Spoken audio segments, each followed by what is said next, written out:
Olha aí, gente, a gente vai falar sobre vacina agora, sobre a questão da vacinação. Estamos prestes a começar a vacinação no Brasil. Pelo menos a gente amanhã vai ter notícias boas aqui do Instituto Butantan. Vamos ter notícias boas no dia 25 também, para começar a vacinação a partir daquele esforço aqui do Instituto Butantan. Vamos ver esse VT e depois a gente vai conversar então.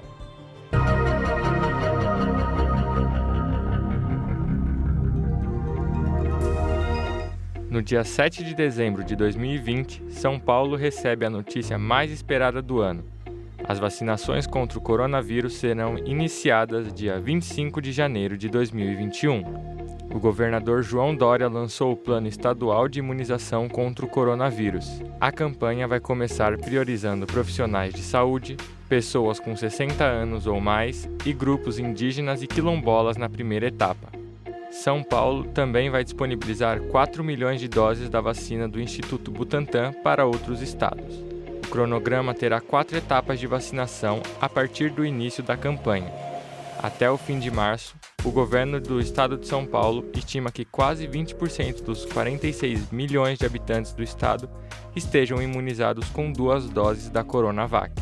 A vacina será gratuita para todos no Sistema Público de Saúde do estado de São Paulo, prevendo que 9 milhões de pessoas sejam imunizadas na primeira etapa, com a aplicação de 18 milhões de doses.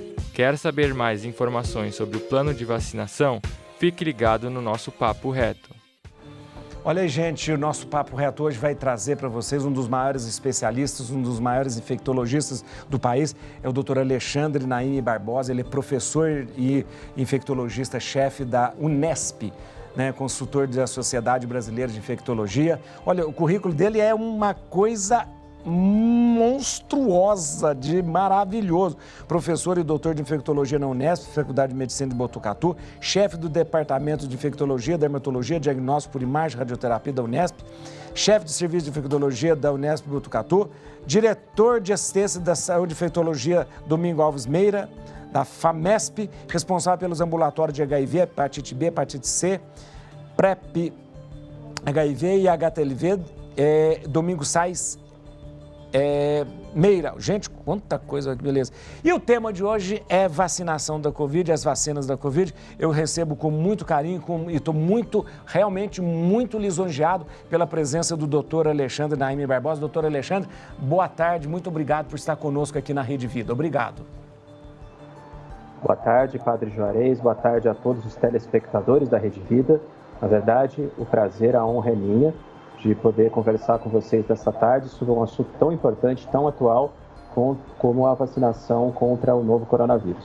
Doutor, a gente está vendo, a gente tem notícias, e tivemos uma notícia agora, que amanhã vai ser apresentado a porcentagem de eficácia da Coronavac, que é uma das vacinas que nós temos, pelo menos parece mais próximas a nós. Eu queria saber o que é exatamente essa questão de porcentagem de eficácia. O pessoal fala muito 90%, 80%, da Pfizer tem tantas por cento. O que significa isso, doutor? Eu vou começar a explicar, padre, e a primeira coisa que nós temos que entender é que as vacinas contra a Covid, contra qualquer outro micro-organismo, contra vírus, contra bactéria, elas têm 2 qualidades, 2 variáveis que nós temos que prestar atenção, que nós temos que analisar. Como se fosse comprar um carro, vamos dizer assim, fazer uma analogia. A primeira delas é a segurança, ou seja, quando você vai comprar um carro, você procura lá se tem airbag, se tem cinto de segurança de 3 pontas, se tem barra de proteção lateral, ou seja, aquele carro é seguro. Essa resposta de segurança em relação às vacinas, quer seja a Coronavac, a vacina da Oxford, da Pfizer, da Moderna, a Sputnik V, a vacina russa, isso a gente já tem com bastante certeza, porque os estudos de fase 3 já definiram que essas vacinas elas têm, então, um grau de segurança bastante importante, ou seja, não houve nenhum evento adverso grave, não houve nenhum óbito relacionado à aplicação dessas vacinas. A outra variável, a outra qualidade que a gente tem que observar, fazendo a mesma analogia com o carro, seria a potência do motor, né? No carro a gente vê quantos cavalos tem, qual que é a velocidade máxima de arranque. Isso significa eficácia, o quanto que ela funciona, o quanto que ela vai oferecer de proteção. Então é isso que a Coronavac está ainda em análise, que provavelmente todos nós estamos muito esperançosos de receber uma boa notícia amanhã, o quanto ela protege, ou seja, eu tomando a vacina, qual é o percentual de pessoas que vai estar protegido contra episódios Covid. É esse número que a gente está discutindo. Por exemplo, a vacina da Pfizer e a vacina da Moderna, essas duas vacinas que já começaram nos Estados Unidos, a Pfizer também já começou no Reino Unido, a gente tem um grau de eficácia em torno de 90% a 95%, ou seja, de 10 pessoas que tomam a vacina, 9 não têm infecção pelo novo coronavírus, que é um número muito alto. A da Coronavac é o que a gente vai descobrir amanhã. A gente já tem resultados de outras vacinas em termos de eficácia. A da Oxford, da AstraZeneca, varia de 60% a até 90%. E esse número é lógico, né? Quanto mais alto for, melhor. Doutor, mas mesmo nessa porcentagem, mesmo que uma pessoa tenha sido vacinada, ela tem um grau de defesa também, que foi o fato de ter sido inoculado ali aquele vírus, ou inativado, ou RNA, ele tem uma defesa, ou seja, ele vai ter uma reação diferente diante da doença se for infectado também. Exatamente. A vacina, o princípio básico da vacina, não só contra a Covid, mas contra outras doenças, é você antecipar a sua defesa, fazer com que o sistema imunológico ele aprenda antes de ser exposto ao vírus, à bactéria, a qualquer agente agressor, e já deixa a defesa pronta, que é baseada principalmente na produção de anticorpos, mas também em algumas células que a gente chama linfócitos T, que eles já fiquem alertas, já prontos para produzir uma linha de ataque quando for exposto ao vírus verdadeiro. Então essa é a estratégia. Você ensina, você faz um aprendizado do sistema imunológico, do sistema de defesa, para ele agir rapidamente, produzindo anticorpos, produzindo atividade celular contra esses agressores. E, obviamente, quando você tem contato com o verdadeiro inimigo, você já está pronto. É como se eu tivesse um exército, mas é um exército só de recrutas. Eles não foram treinados. E a vacina faz isso. Ele treina o exército para que, quando aconteça o ataque de verdade contra o inimigo, ele já esteja plenamente apto a desenvolver suas funções e aniquilar, derrubar, acabar com o inimigo. Doutor, é uma pergunta que todo mundo faz, eu acredito que todo mundo faz para o senhor também, mas quem já teve Covid, ela precisa ser vacinado também ou ela pode confiar simplesmente nessa imunização natural? Eu já tive Covid, eu tenho medo até. Você já teve Covid, Juarez? Tive Covid. Eu tive Covid, o último dia que eu fiquei liberado foi 23 de novembro, né? Ótimo. Vamos usar o seu exemplo. Para explicar para os telespectadores. Então, o que a gente sabe hoje de certeza científica é que quem teve um episódio de Covid, como você, Padre Juarez, está protegido pela própria exposição que teve ao vírus por um período de 3 meses. Ou seja, os episódios Covid de reinfecção que a gente teve, que são quase 50 já relatados na literatura, todos esses episódios aconteceram após 3 meses. Então, o mínimo que a gente sabe hoje em dia, que quem teve Covid fica protegido porque produziu os próprios anticorpos, produziu a própria linha de defesa, 3 meses. Portanto, a vacinação de pessoas que já tiveram Covid vai ser feita sim, mas sempre aguardando esse espaço de tempo de 3 meses. Usando o seu exemplo novamente, Padre Juarez, se você me permite, sim. Se você teve episódio de Covid até o dia 23, no final de novembro, a gente conta dezembro, janeiro, fevereiro. A partir, então, de março, você não só pode, como deve ser vacinado se você se encaixar naqueles grupos prioritários, que são os pacientes com mais de 65 anos e que tenham comorbidade, que tenham hipertensão, que tenham diabetes, ou uma coisa ou outra, né? Se você não tem mais que 60, 65 anos, se você for menor que essa idade, se você tiver diabetes, hipertensão, doença pulmonar obstrutiva crônica, doença renal crônica, doença cardiovascular, você também vai ser priorizado, além de, obviamente, todos os profissionais de saúde, porque estão muito expostos. São 3 meses, é o tempo que a gente sabe que a imunidade natural de quem já teve Covid, pelo menos esse é o espaço mínimo de tempo. Após isso, precisa ser vacinado de novo, porque, infelizmente, a gente está vendo alguns casos de reinfecção. Esse tempo ainda pode ser ajustado no futuro. Isso é algo que a gente está aprendendo ainda em tempo real. Se são só 3 meses ou se são, por exemplo, 6 meses ou talvez 1 ano. Pode ser que isso mude no futuro, mas pelo que a gente sabe hoje, 3 meses deve ser vacinado novamente. Doutor, e o fato de ser vacinado é passaporte para fazer, de repente, eu fui vacinado, já posso fazer o que eu quiser, já posso levar a vida tranquila.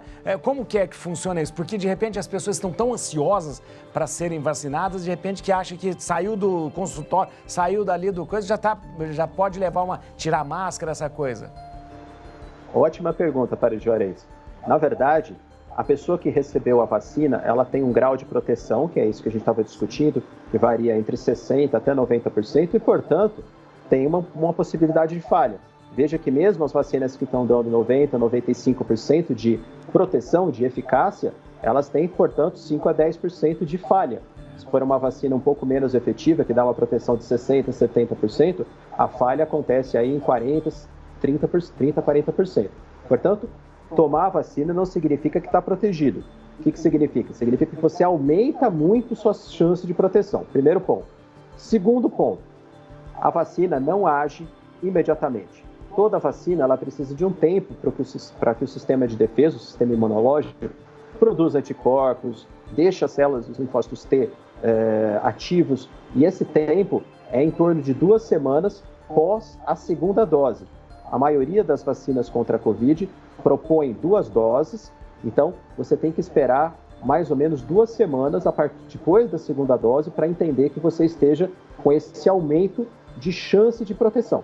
Portanto, dentro de uma nova realidade, quando acontecer, nós estamos torcendo para que seja o mais breve possível, de uma vacinação iniciar no Brasil e mais ainda uma vacinação em massa, a vacina vai fazer parte de um pacote de proteção. Como se fosse aquilo que eu dei o exemplo do carro, né? O carro não tem só cinto de segurança, ele não tem só airbag, existe um pacote de proteção. E contra a Covid nós vamos continuar usando máscara, promover o distanciamento social sempre que possível, higienizar as mãos e a vacina Covid. Ou seja, o que a vacina vai fazer? Melhorar ainda mais o grau de proteção das medidas que a gente já tem e poder flexibilizar num futuro mais adiante algumas atividades que hoje a gente não pode fazer com tanta segurança. Doutor, o senhor não sabe como está sendo bom essa presença do senhor aqui na Rede. O senhor não imagina a audiência, não imagina como está. Eu tenho um monte de perguntas ainda para fazer e eu vou só fazer um comercial ali, já volto, mas eu preciso perguntar outras coisas que está muito bom mesmo. Ó. Com o doutor... Olha aí, gente. Ai, meu Deus. Olha, com o doutor Alexandre Naim Barbosa, é professor infectologista, está tirando tantas dúvidas nossas aqui. Doutor, muito obrigado, quero agradecer mais uma vez, senhor, pelo dispor do seu tempo. E eu pergunto para o senhor, doutor, a gente fica assim, uma pergunta, aliás, quem foi o Rodolfo que fez a pergunta aqui, é o seguinte, essa vacina dá 92, a outra dá 60, a outra... Eu posso, de repente, ficar assim, tomo uma aqui, tomo outra lá e tomando um monte de vacina? Pode tomar mais de uma vacina, doutor? É uma ótima pergunta, viu, Padre Juarez? Na verdade, nós temos que entender, só fazendo uma breve introdução, que as vacinas em geral, as vacinas de gripe, as vacinas de tétano, as mais variadas vacinas, poucas delas têm uma efetividade de 90%. Então, a Organização Mundial de Saúde, os próprios órgãos científicos brasileiros, a Sociedade Brasileira de Infectologia, coloca como útil, como bem-vinda, qualquer vacina que proteja mais do que 50%. E provavelmente, todos nós aqui, já repito, torcendo muito para que a Coronavac, que é a vacina que mais, do ponto de vista logístico, está mais próxima de nós, tenha esse grau de eficácia, vai ser, esperamos, divulgado esse dado amanhã. Então, qualquer vacina que dê uma proteção acima de 50% já é muito bem-vinda. Segundo ponto, a vacinação ela tem que seguir as regras do fabricante, as regras que foram estabelecidas nos estudos de fase 3.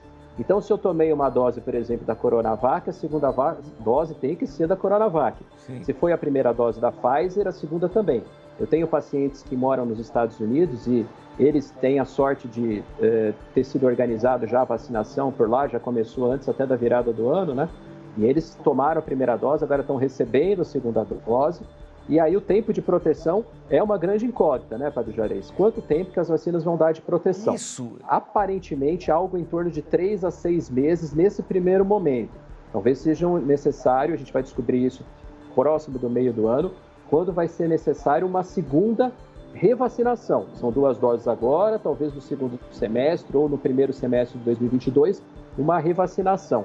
aparentemente a imunidade contra a Covid, contra o novo coronavírus, funciona mais ou menos como a imunidade contra a vacina da gripe. Precisa tomar todo ano, mas vamos descobrir esse tempo mais precisamente durante o decorrer de 2021.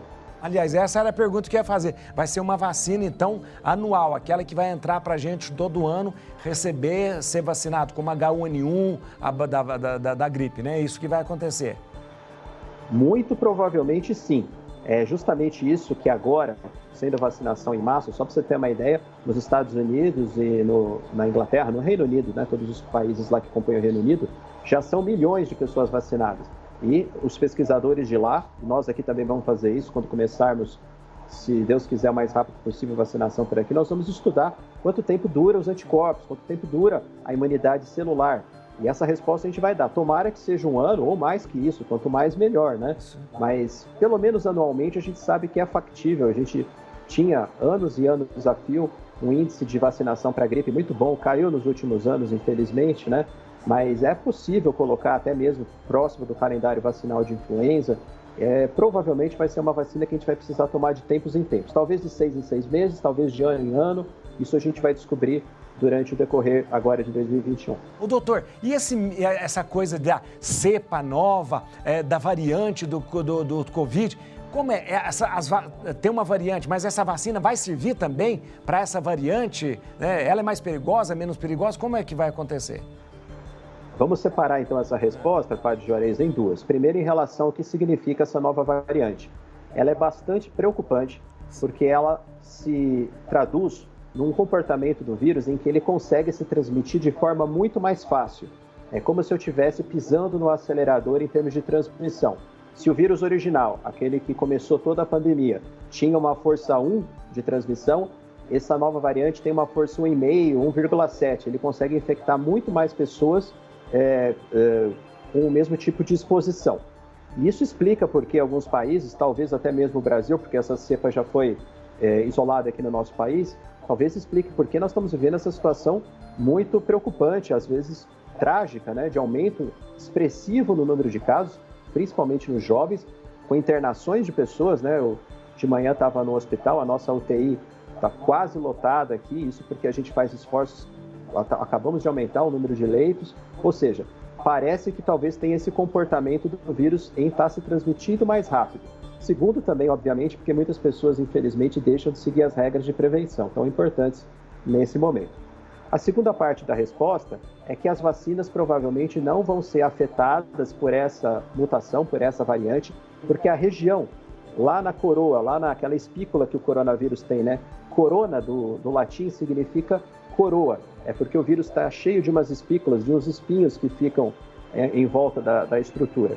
Essa mutação, essa alteração faz com que a ligação do vírus nas células seja mais fácil, mas a produção de anticorpos e a produção de linfócitos T não é alterada. Ou seja, as pessoas que têm escape da vacina, que têm a doença, mesmo tomando a vacina, não têm uma frequência mais alta dessa mutação. Então, aparentemente, não vai afetar o funcionamento das vacinas. Doutor, outra coisa, porque a gente começa a escutar tantas coisas a gente sabe que a vacina da Moderna e da Pfizer usa a questão do RNA mensageiro, né?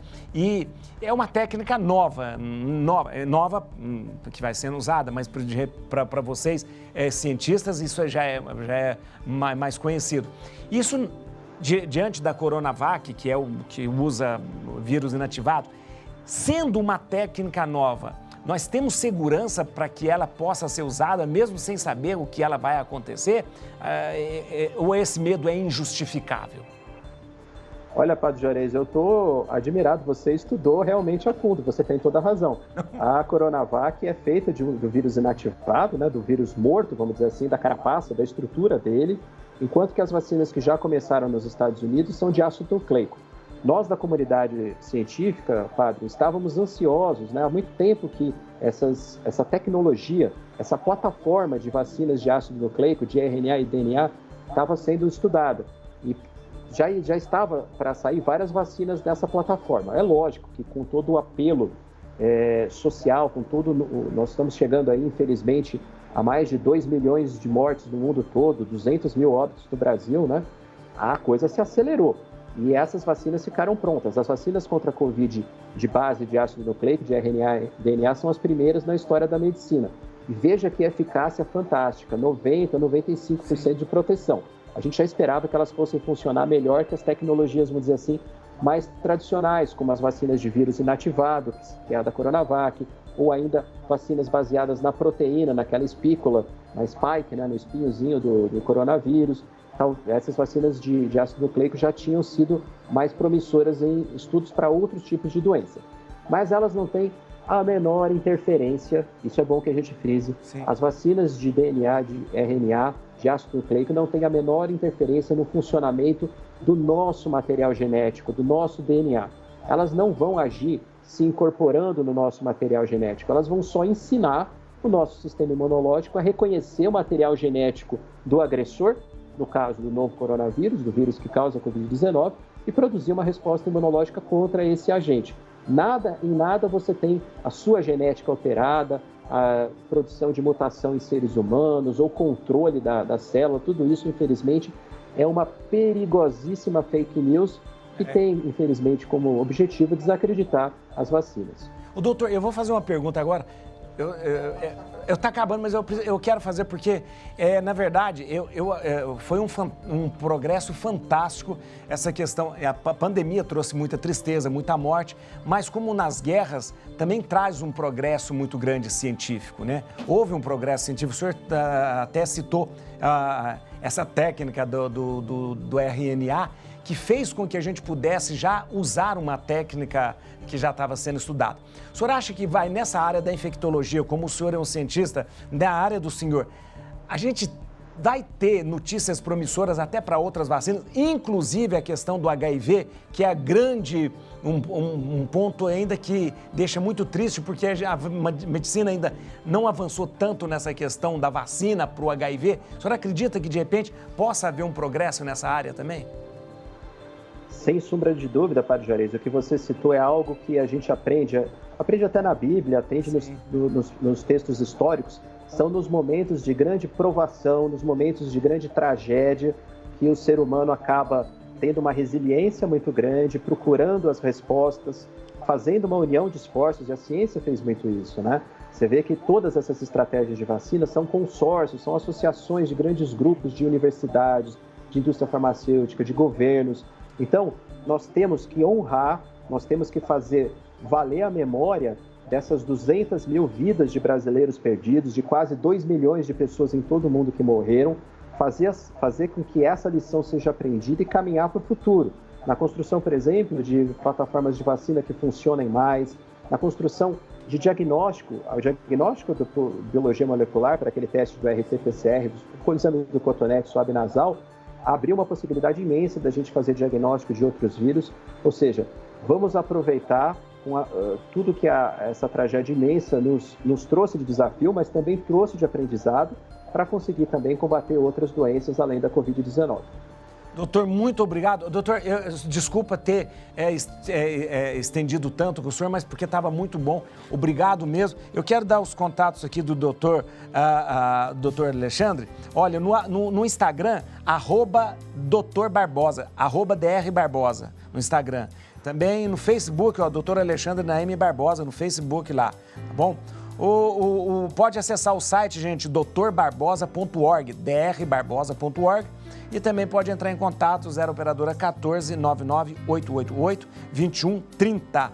Doutor, muito obrigado, foi muito esclarecedor, mãe. Muito obrigado pela presença do senhor aqui na Rede Vida, viu? Mais uma vez, Padre Juarez, foi uma honra, um grande prazer estar com vocês da Rede Vida, com todos os telespectadores. E vamos caminhar juntos, porque tenho certeza que 2021 vai ser um ano bem mais ameno do que o ano passado. Obrigado, doutor. Obrigado. E olha, gente, eu quero aproveitar você. Nós estamos prestes a ser vacinados. Nós estamos prestes a nos livrar desse flagelo que aconteceu. Então vamos parar com bobagem de fake news. Vamos parar de usar o seu Instagram, o seu Facebook para espalhar notícia falsa. Primeiro, vacinação é a única saída que nós temos. Para de tanta ignorância, para de burrice de falar que vacina não funciona, de que vacina não é isso. Isso é burrice. Uma pessoa que posta no seu Facebook ou posta em algum lugar contra a vacina é uma pessoa que tem que ser banida do nosso convívio social, porque ela tem que voltar para a caverna, É um homem das cavernas. É ridículo falar isso. E vamos parar com esse negócio de politizar vacina, tá bom? Não tem vacina do Dória, não tem vacina do Bolsonaro, tem vacina! Para com tanta coisa ridícula nesse país, tá bom? Vamos falar do negacionismo. E é isso, para, gente. Para. Eu fico tão triste, às vezes eu vejo considero a pessoa uma pessoa inteligente. Quando vejo uma postagem da pessoa ali negando isso, negando aquilo, pelo amor, pra mim, ó, cai no conceito, vai lá embaixo. Porque, ó, a gente suporta tudo, mas burrice é difícil suportar.